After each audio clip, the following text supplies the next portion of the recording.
was asking me if the protests have fizzled out, and I was saying to him, watch out for these official days where people come out in numbers and then they find strength in numbers and they will turn it into a protest day. And this is exactly what's happened. As your correspondent say, these are days that the regime normally used to look forward to. These were the days where it could sort of like bask in its abilities to bring out organised crowds into the streets. But what people are doing, they're turning these official days, they're coming out on the streets because you can't stop them saying, well, we want to join the official rallies. They come in the streets, they find strength in numbers, and they turn it into a day of protest against the regime. So these days that the regime has been looking forward to have actually become nightmares for the regime. And we have to remember, this wasn't even a public holiday. Most people were at work today. Most people couldn't take a day off. And you still had about several 100,000 people throughout Iran that were demonstrating, and there's even more special days in the calendar that are coming up to watch out for. Have you any ideas, any estimates of the size of the opposition on the streets? The numbers that people are telling me, if you add up all the different districts where they were protesting, in Tehran, I would say about several 100,000, maybe a little bit less than 500,000. And then there's other cities as well that we don't even know anything about. Your correspondent mentioned Isfahan.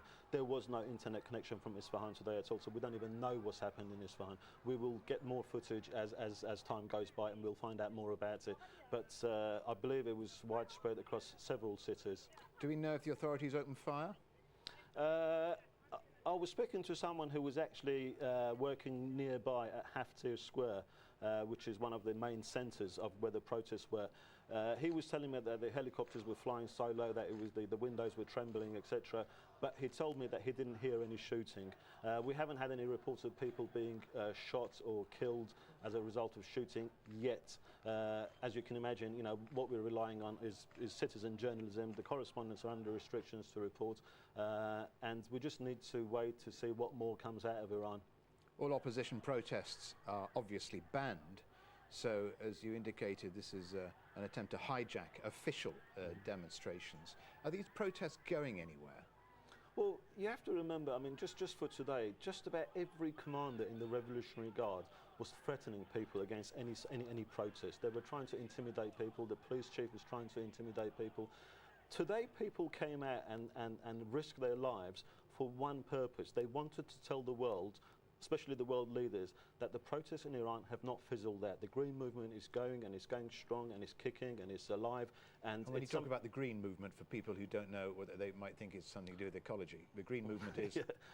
The Green Movement is the colour of this velvet revolution in Iran. After the election protest, this spontaneous movement was formed, which has encompassed wide sections of Iranian society, and as one of the employees... In opposition to... In opposition. People that want change, people that want a more democratic Iran. But they're on the streets. We've heard Iran. very little apart from the opposition, apart from these hijacked demonstrations. What is the state of the opposition? What is the strength? Well, you have to maybe follow it in alternative media. It hasn't made the mass media news that much. But ever since the academic year started, there's just every day in some university there's been some sort of unrest, some sort of protest. A lot of times officials have cancelled their programs at the universities. At the times where they have gone, the students have protested, they've turned their faces, they've been chanting during their speeches, they've been throwing shoes at them. Yesterday, even schools joined the protest. There was some members of Revolutionary Guards who had gone to a school, and they were trying to tell people, you know, that they should come to the official demonstrations tomorrow.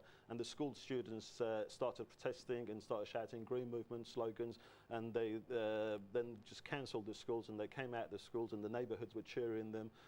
So we were outside the Islamic Centre during the month of Ramadan, and Islamic Centre in England is the official office of the Supreme Leader in London. And there was an employee in that centre who was telling me off the record, he said, look, the Green Movement has reached every layer of Iranian society. It's not a question of if it will win, it's a question of when it will win. Potkin, as a mayor, thanks for joining us again. Thank you, sir. And still to come on this hour of news, deadly betrayal. An Afghan government likes the endorsement of the voters, even in flawed and disputed elections like the one which apparently returned Mahmoud Ahmadinejad to power. But the treatment of detainees, prisoners and street protesters has often been brutal, though usually beyond the sight of witnesses. We have a special report now from John Lyne, which contains some graphic descriptions of ill treatment at the hands of the authorities in the Islamic Republic of Iran. This is what happens to